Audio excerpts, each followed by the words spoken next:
give me the cue from back there? Yeah. I'm wondering, you know what? I didn't grab a leaflet to see who the. I'll grab one. Who the well. Just go up there and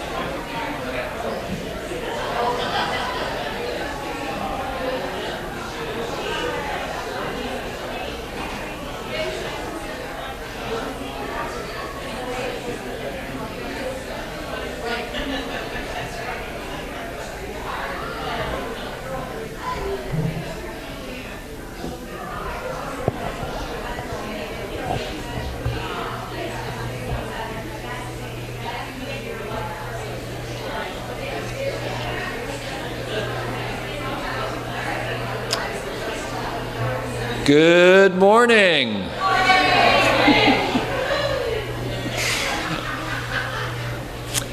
Welcome to the Keene Unitarian Universalist Church.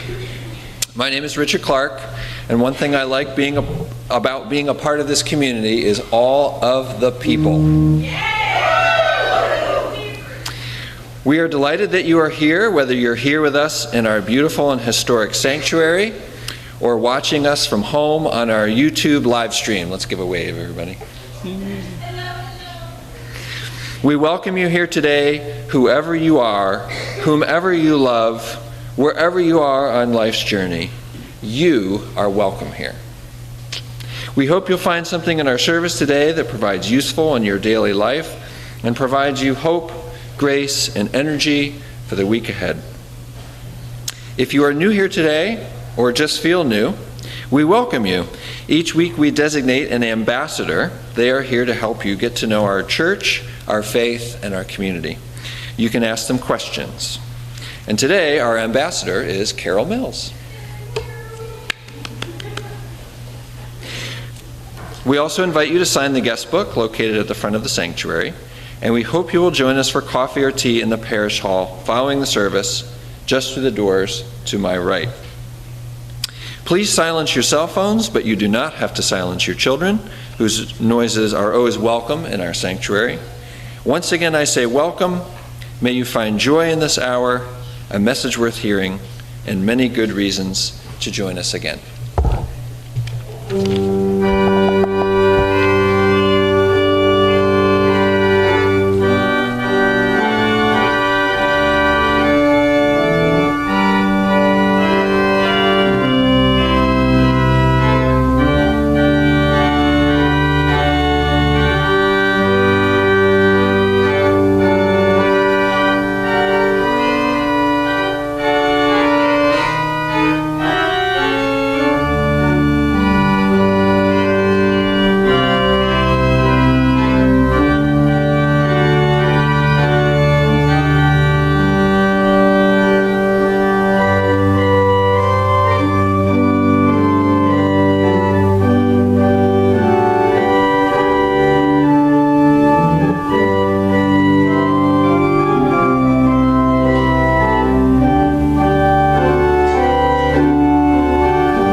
Good morning.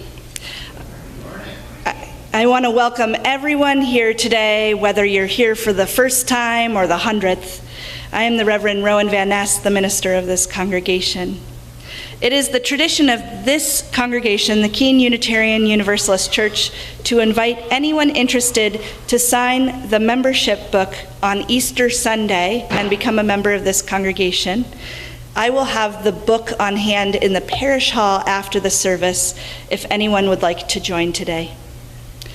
If you would like to vote in this year's annual meeting on June 14th, people must be members for at least 60 days in advance, which means that this year you'd need to be a member by April 15th.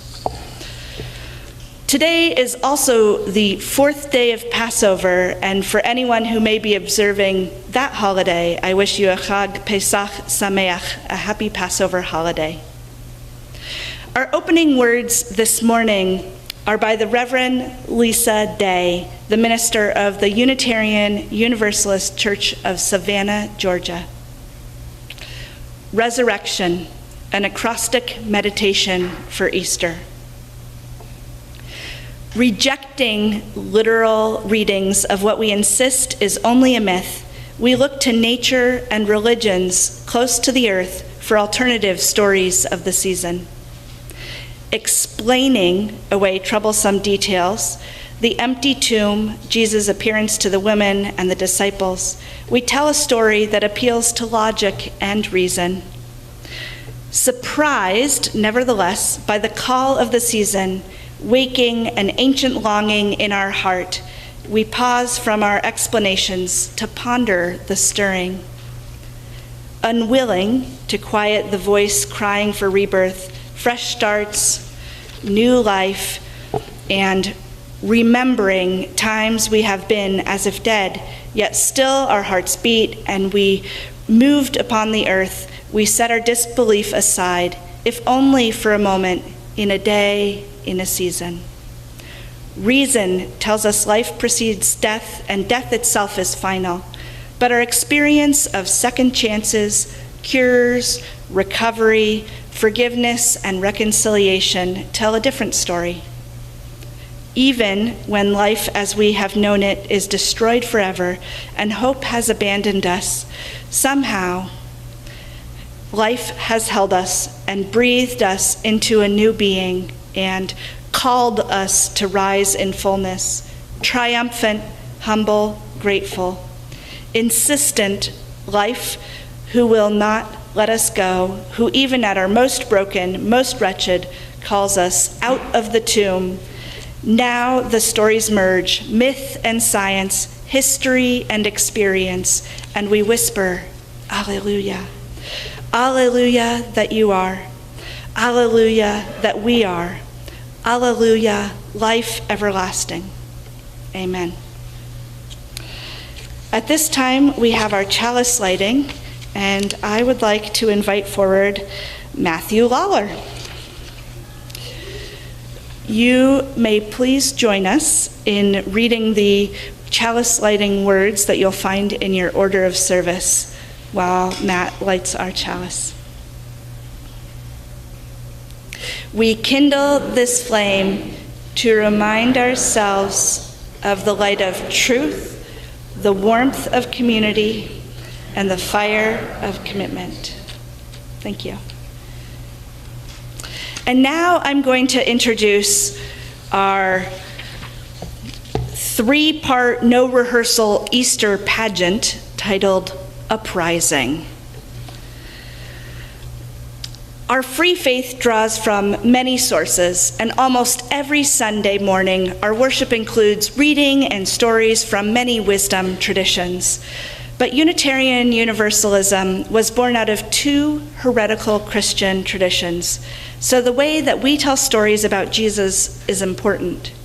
It's especially important now, as some people are using the Bible to exclude rather than include, to control rather than to set free, to oppress rather than to rise up. Today, we are going to recreate some stories about Jesus, including those at the very end of his life. And instead of just listening as they're told, we're going to tell them together. If you have picked up a costume, now is the time to put your costume on. And if you don't have a costume or a role to play and you would like one, you can come and get one from up front. I think we still are needing 2 Roman soldiers and a palm frond waver and some more disciples. So please come up front if you'd like to play a role and you don't have a costume yet. We need at least 3 willing volunteers. I see 2. Oh, here comes a third one. Oh, go over to Barbara Bryce and Susie Erickson West, and they will help you get matched up with a costume. When the pageant begins, make sure to listen carefully so you know when your part begins. I especially want to thank my pageant co-director, Lindsay Bartlett, our volunteers with speaking roles, Elizabeth England, David Tubner, and Sherry Busky, and the many people who helped with our costumes and props, Gwen and Barbara and Susie and Eloise, and I'm probably missing some other people, my wife and my child who helped with some of the craft projects. Our pageant today was written by the Reverend Kristen Schmidt, the senior minister of the Unitarian Universalist Church of Silver Spring, Maryland. It draws from the Gospels of Matthew, Mark, and Luke, and from the teachings of Bible scholar John Dominic Crowson. I invite you to remain seated as we join in singing a hymn to prepare ourselves to begin. And as we do, let us keep in mind that we experience stories not just as they are, but as we are. Let us open our minds and hearts to the ways these ancient stories intersect with our world today and our lives here and now. Please join in singing, staying seated, "Now the Green Blade Riseth."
Good morning. Well, Mary, it's Easter once again. Can you believe it's been almost 2,000 years since the first one? It boggles the mind, Mary. You sure you're up to telling the whole story? Well, we don't have time for the whole story, but I think we can give them a sense of who Jesus was and what was important to him. And these good people are Unitarian Universalists, which means we don't have to toe any theological lines. Whew, what a relief. You said it, Mary. We shouldn't take up too much time. There's coffee hour after the service, you know. Ooh, I do love coffee hour, and I hear there might be some hot cross buns. Don't take more than one, please. Okay. No time to waste, let's get organized. If you picked up a construction worker costume, a Roman soldier costume, or if you were playing the injured person, Jesus, or John the Baptizer, please go and get placed in the pew in front of the piano now. That's good. We don't have them all ready. We don't have them all maybe, but we will. thank you, all of you lovely volunteers.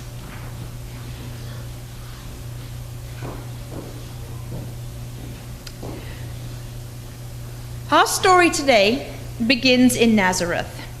Now, if you put on a construction costume, please head over to the other front pew where our prop managers will give you your props and tell you where to go and what to do. Construction worker number 1. Do we have a construction worker number 1? So you have a very special job. You're going to tape your sign in front of the pulpit.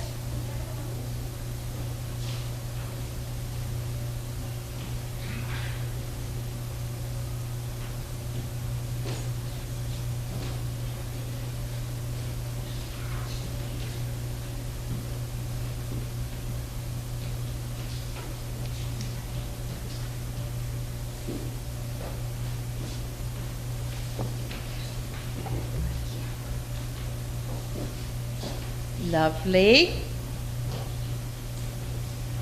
Joseph, Jesus, and I made a nice life in Nazareth after we returned from Egypt. In those days, there was a building boom in Sepphoris, the capital city, so carpentry work for Joseph was easy to come by. But after many happy years, our lives began to unravel. First, my beloved Joseph died. Then Herod moved the capital city to a new spot near the Sea of Galilee called Tiberias. The rich and powerful all moved their homes and businesses to Tiberias, and the jobs moved with them. So Jesus and I followed the work and settled not far from Tiberias, right on the water. Construction workers 2 and 3, please hold up your signs now. Way up high so everyone can see them. Turn around, turn it around. This way. This way to Tiberias. Making Galilee great again. Herod had promised everyone his economic policies were going to pay off in the long run. Sure, there would be a period of disruption, but Herod insisted that industrializing the Sea of Galilee would create great jobs for the fishermen. But those jobs all turned out to be terrible. They paid next to nothing, and the Galilean fishermen and their families suffered. Okay, now if you picked up the John the Baptizer costume, it's time for you to come up and hold your sign. John the Baptizer, justice is coming! Around the time John the Baptizer arrived, the Romans long promised peace and prosperity, but somehow the poor always got poorer. Well, John told the people this wasn't right. Soon he said, God will come and make the world just and fair. So anyone doing anything unfair better shape up quick. Jesus couldn't get enough of John. Jesus, go join John there at center stage or stage right. He followed him all around as John preached and taught and baptized people and encouraged them to live better lives. John just had to be right. God had just come to fix everything. The people had been suffering for so long. All right, Roman soldiers, pay attention. It's time for you to come and arrest John over there and take him away, all the way back to the sanctuary. Go get him, hold him tight. There you go. And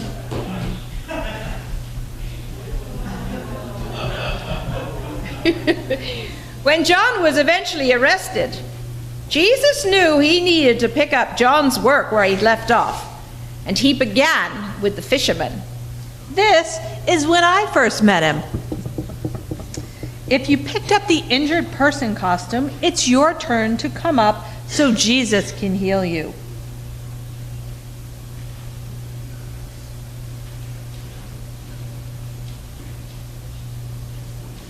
We need an injured person to come forward. Okay. Well, John sat in jail. Jesus expanded his ministry, healing the sick and showing compassion for those most others paid no mind to. Soon, the crowds Jesus attracted were bigger than those John had drawn. And it was a crowd a lot like this one here today who heard his first sermon. A crowd afraid of what the powerful were doing, a crowd in search of wisdom, and a crowd in search of hope. So our injured person is now healed. Marys are going to step aside, and Jesus is going to the pulpit to deliver the Beatitudes. Or you may stay down here, Jesus.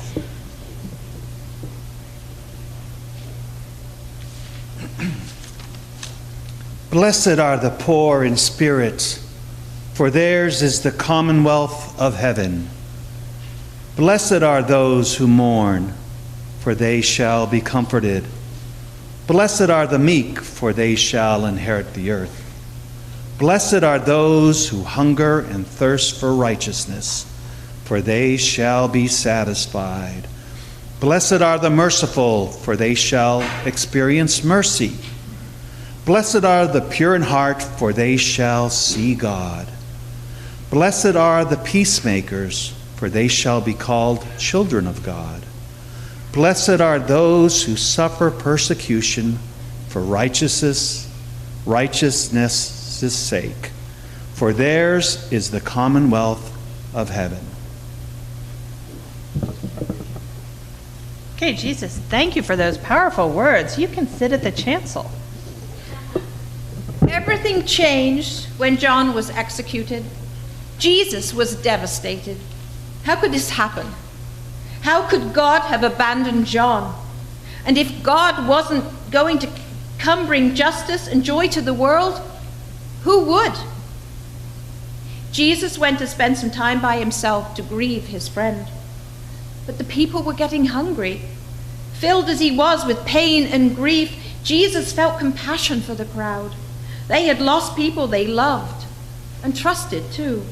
Maybe in that moment he knew grief is best borne with others, by breaking bread and being together. Jesus and the disciples shared the few loaves of bread and fish they had on hand. At this time, we invite you, the crowds gathered here today, to come forward. You may place a stone in the bowl of water in memory of people you have lost, whom you loved and trusted.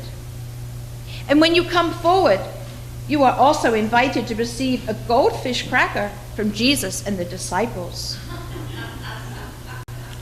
If you would like to place a stone or receive a cracker and are not able to come forward, we invite you to raise your hand and the disciples will attend to you.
Now that you've some nourishment in your belly, we're going to sing the Welcome Table, hymn number 407.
For a year or so, Jesus continued his ministry. Excuse me, Mary. Oh. I made a little bit of a mistake. I need to say something else before sorry? you begin. Okay, thank you, Mary. You're so accommodating. So, Judas, for part 2, we need to have Judas and the palm branch wavers. Please join our Roman soldiers in the pew in front of the piano so you're in place for part 2. And everyone else can get back to their seats if they aren't in them already. I think they would have figured it out, but just... Yeah. But Mary, I think if you have mobility issues and you are a palm waver, stay where you are. Yeah. It's all yours, Mary. It's all mine? Thank you. So, for a year or so, Jesus continued his ministry all over Galilee, Judea, and beyond. He preached and taught and healed people. All the while, he was coming to understand God in a new way. Maybe God worked differently than anyone thought. Maybe God wasn't far away on high, but in the world, in us. Maybe God had been with John in his moment of need. Maybe the people weren't supposed to wait for the commonwealth of love and justice to be given to us. Maybe we were supposed to work and build it with God. I need disciple number 1 to hold up your sign now. God does not equal control. God equals love. If so, Jesus knew he needed to stop waiting for God and get to work with God. So Jesus got bolder. He empowered the poor, gave them hope, and told parables about the world God wanted, a world where everyone, not just the rich and powerful, could flourish. Jesus wasn't like a lot of other preachers back then. He wasn't trying to start up an armed uprising. He was trying to get the people's spirits up and rising. He was building faith and trust in something so strong and resilient, even the Roman army couldn't kill it. When it was time to go to Jerusalem for Passover, we were all excited, but also worried. Jesus knew violence was a tool of empire, not of God. Jesus never encouraged anyone to be violent, so we hoped the authorities would just leave him alone. but the government had hurt nonviolent people before, and they could always do it again. Okay, palm wavers, it's your turn. Oh, Jesus, you should go back. Oh, no. Yeah, there we go. That's good. Wave your palms. Wave your palms. He's making his way to Jerusalem. But from the minute we got there, everything Jesus did made somebody angry.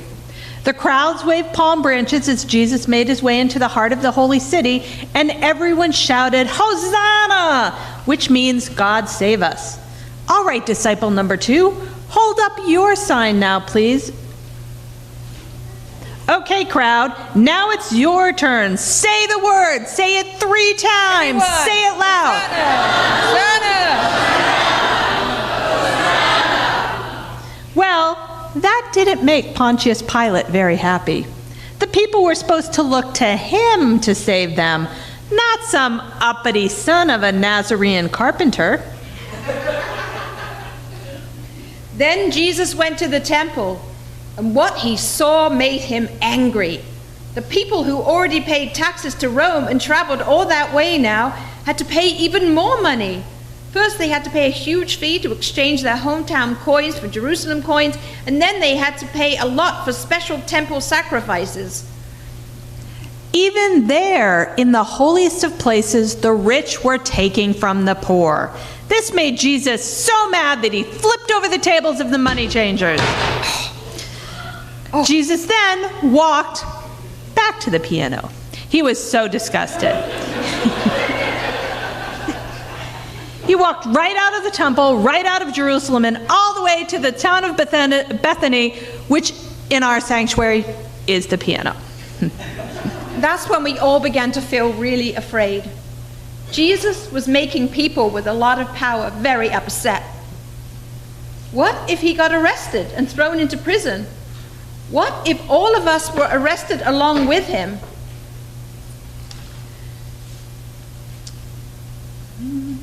Towards the end, Jesus knew the center wouldn't hold.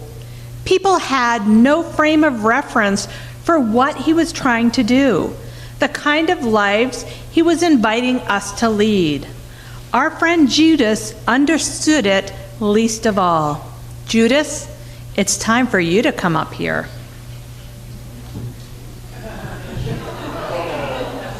Judas comes to center stage wearing the sign, "Mistakes were made by both sides." He collaborated with temple authorities to have Jesus arrested. Judas probably thought he was being sensible, keeping himself and the rest of us safe by putting the blame on Jesus. But it was awful. I don't know how Judas sat through the Last Supper we all had together. So Jesus, Judas, and the disciples, please take your places around the table. That's your table.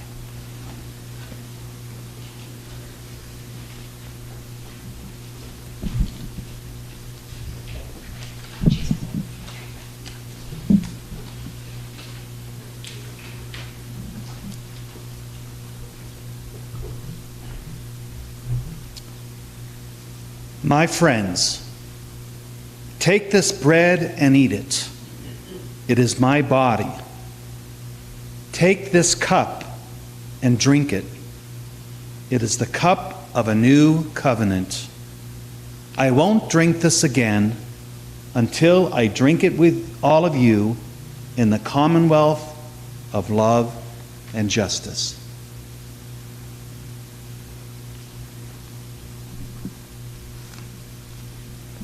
Now I need the Roman soldiers to come up front again, and you are going to take Jesus down the aisle. Go get him.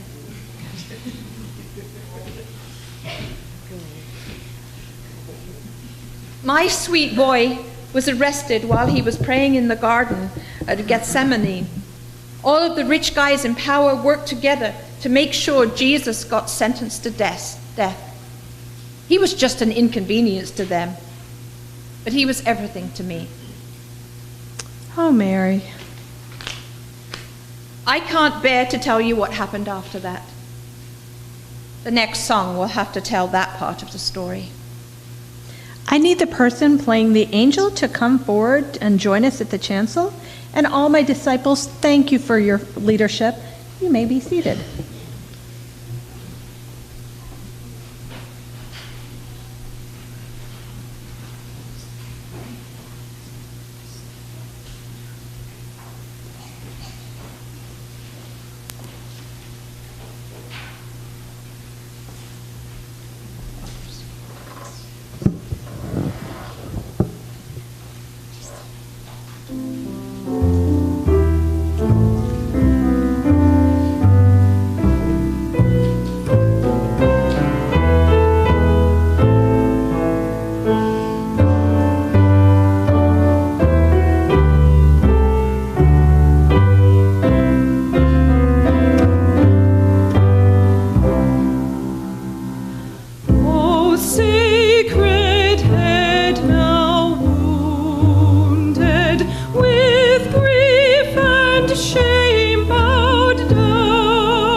My son took his last breath on a Friday afternoon.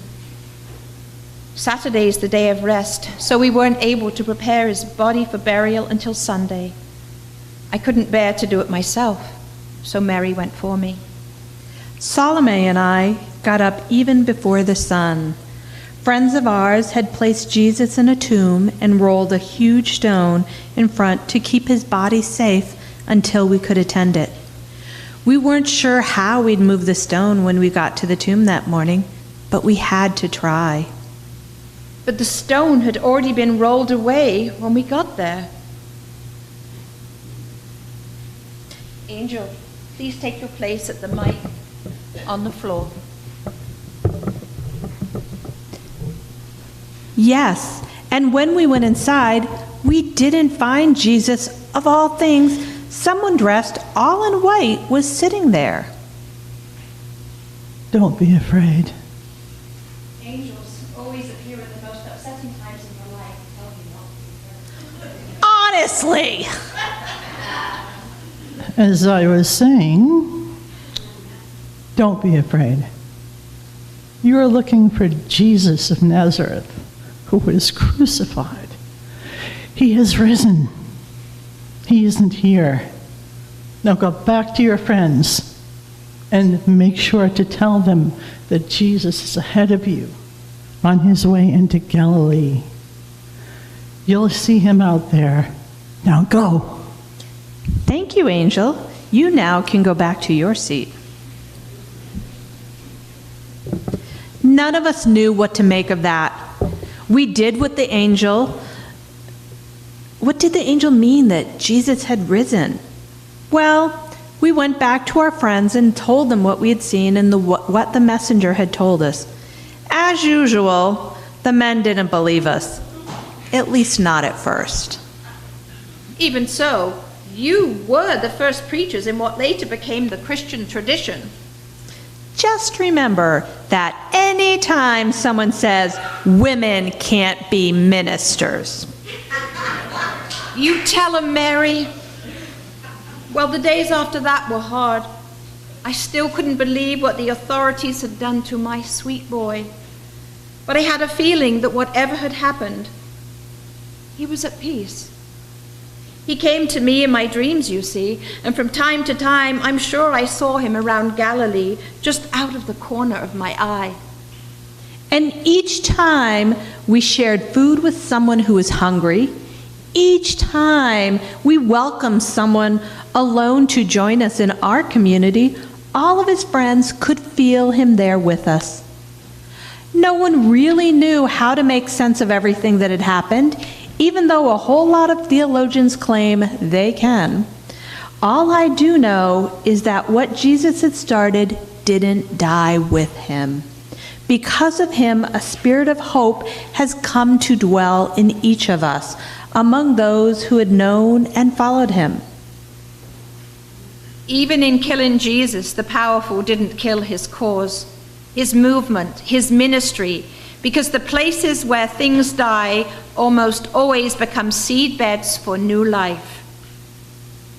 Speaking of things coming to bud and flower, you may take some sunflower seeds as you head to coffee hour to remember the power of life to spring forth out of places where before there was only death. Thank you, Rev. Rowan. In killing Jesus, they revealed the weakness at the heart of every empire. Even brutal forces can't compel people to have faith in you. Once people know their power, once we all know we are all precious and loved and deserve a good life just as much as anyone else does, all the brutality in the world can't take that away from us. And that's how hearts and spirits and people are brought low but raised up. But building the commonwealth of love and justice with God isn't easy. It takes a lot longer than any of us thought it would. Oh, yes. And every time you think things are getting better, empire strikes again. But it helps to remember that no matter what we face, God, who again's name is love, is in all of us, and that we are in God always. Closer than hands and feet. And no matter how hopeless things may seem, there's a power at work in and with and among us that brings new life and possibility, new hope and freedom to bud and flower all out of all kinds of death. And that power will do it again. Amen. Now that ends our pageant today, everybody. Let's prepare to give and receive today's offering, which supports the good work of this congregation.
Please join me in the words of our offering dedication found in your order of service. We dedicate these gifts in service of our mission to actively create compassionate community and work for a fair and peaceful world. I'd like to invite Matt forward to help extinguish our chalice, and keep your orders of service open and ready to join in saying those words as well. We extinguish this flame, but not the light of truth, the warmth of community, or the fire of commitment. We carry in our hearts and share with the world until we are together again. Before I share our benediction, I also just want to give an extra thank you to Laura Kelsey, our substitute musician. Donna is sick today, and Laura was able to step in last minute so beautifully. So thank you. Our benediction today comes to us from the Reverend Tess Baumberger, the minister of the First Universalist Church of Essex, Massachusetts. Life breaks through. Life breaks through. Time and time again, life breaks through what seems like death. Even in the heart of winter, light breaks through. Life breaks through. An unseen growth occurs beneath the frozen ground. Some plants need winter in order to flower in the spring. Life breaks through, even through stone. Laurel trees have the strength to break through stone to sustain their fragrant, vibrant lives. Life breaks through, even seemingly frail lives can survive in the harshest circumstances. Life is abundant and strong. It thrives in unusual places, even the desert. Life shines through thresholds, even the threshold of death. It blooms and grows and changes through the stream of time. Life breaks through walls we build to keep it out and escapes prisons meant to keep life in. Life breaks through, shines through this world all around us. Life breaks through in us as well, in the forms of faith, hope, love, and joy.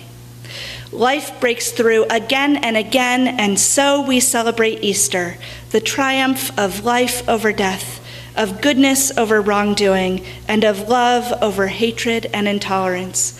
Life breaks through. Go in peace and have a happy Easter.